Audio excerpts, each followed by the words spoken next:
تابعوا الأحوال الجوية على قناة أهراس تيوب.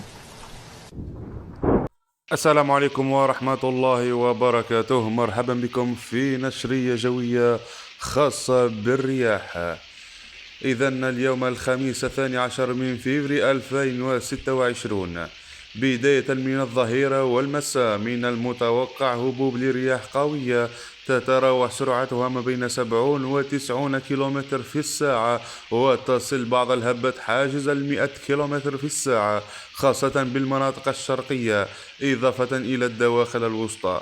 الولايات المعنية هي الجلفة، أفلو، بوسعادة، المسيلة، البيض، الأغواط، تيزي وزو، بومرداس، بجاية، جيجل، سكيكدا، عنابة، الطارف، سوق أهراس، قلمة، قسنطينة، ميلا، شمال تبسة، شمال خنشلة، البواقي، باتنا، برج بوعريريج، سطيف، تيارت، تيسمسيلت، المدية، البويرة، بسكرة، الوادي، المغير، ولاد جلال.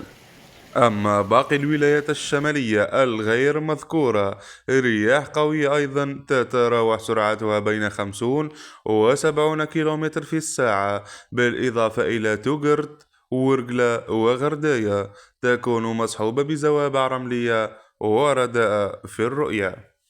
احتمال تساقط زخات أمطار على المناطق الساحلية والقريبة منها. كل هذا هو الله أعلم. شكرا على كرم الإصغاء والمتابعة. إلى اللقاء.